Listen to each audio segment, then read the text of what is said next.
जिल्हा परिषदेत कृषी दिन उत्साहात, उत्कृष्ट शेतकरी आणि अधिकारी कर्मचाऱ्यांचा सन्मान, आधुनिक शेतीचा दिला मंत्र. सोलापूर जिल्हा परिषदेत कैलासवासी वसंतराव नाईक यांच्या जयंतीनिमित्त कृषी दिन उत्साहात साजरा करण्यात आला. कृषी विभाग, महाराष्ट्र शासन, आत्मा सोलापूर आणि जिल्हा परिषद सोलापूर यांच्या संयुक्त विद्यमाने हा कार्यक्रम पार पडला. कार्यक्रमाला जिल्हा परिषद अध्यक्ष दीपक वैद्य, मुख्य कार्यकारी अधिकारी कुशल जैन, अतिरिक्त मुख्य कार्यकारी अधिकारी संदीप कोहिनकर यांच्यासह लोकप्रतिनिधी, अधिकारी, कर्मचारी आणि जिल्हाभरातील शेतकरी मोठ्या संख्येने उपस्थित होते.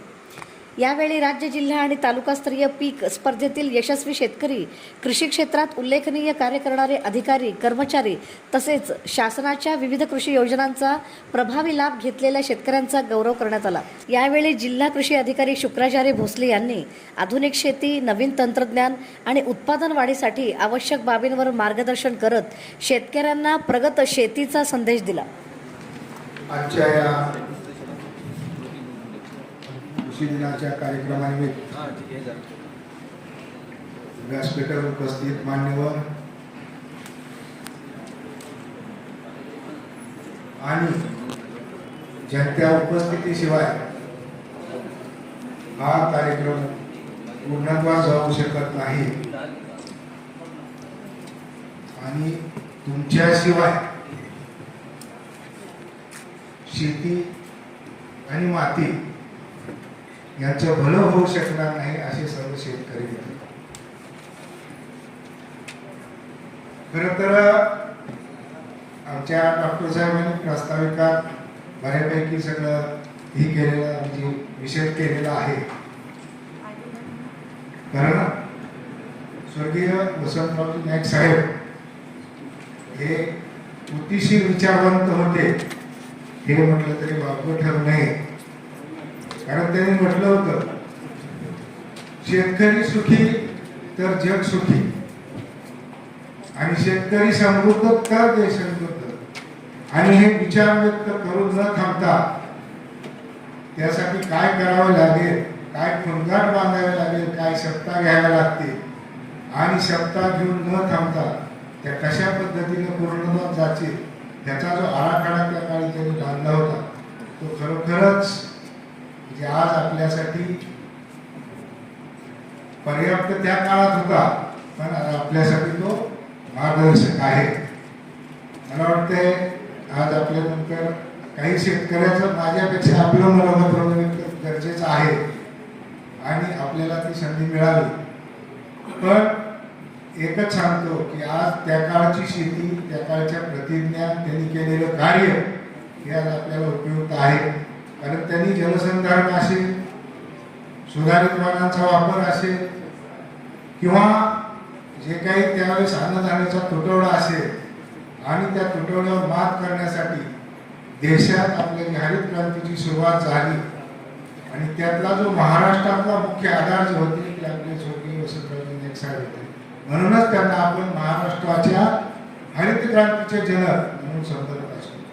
आणि आजचा सोहळा हा खरं तर अन्नदात्यांचा सन्मान आणि त्यांच्या विचाराचे पुनर्जीवन हा करण्याचा सोहळा असतो. पण आज जर आपण बघितलं तर आजची शेती सगळ्यात पहिली अडचण म्हणजे बदलत्या हवामानाचं संकट. दुसरी अडचण आहे कसं तरी आपण पिकवलं तर बाजारातील चढ-उतार. आणि तिसरी जी अडचण आहे ती सगळ्यात मोठी अडचण आपल्यापुढे आहे. दिवसेंदिवस आपल्या शेतीला उत्पादन खर्च वाढतोय आणि उत्पादनाची शाश्वतता कमी होती.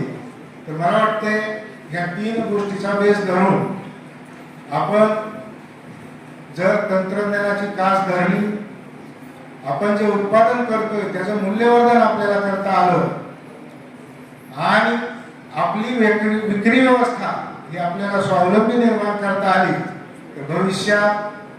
आणि आज खरं तरी ते व्यासपीठावर सांगायला आनंद होते की सोलापूर जिल्हा हा या बाबतीत इथले शेतकरी, इथल्या शेतकऱ्याच्या मनगटाची ताकद आहे. आज आपण जे सन्मान झालेले पाहिले, आमची कृषी विभागामार्फत जी पीक स्पर्धा आयोजित केली जाते, 18 खरीप पीक स्पर्धा आयोजित केली जाते आणि त्यात 3 क्रमांक दिले जातात. महाराष्ट्र राज्यात 54 शेतकऱ्याचे विजेते झालेले आहेत. त्यात 9 शेतकरी सोलापूर जिल्ह्यातले जे आपल्याला दाखवून देत आहे की आपला शेतकरी किती कष्टाळू आहे आणि किती जिद्दीनं उत्पादन घेतं.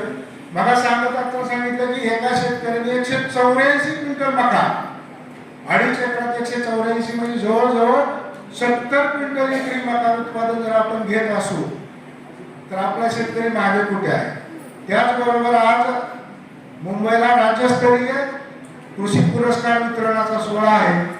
त्या सोहळ्यात सुद्धा अभिमानाची गोष्ट आहे की आज 9 शेतकरी आपल्या सोलापूर जिल्ह्याचे तिथं विजेते झालेले आहेत आणि तिथं पुरस्कार स्वीकारायला गेलेले आहेत.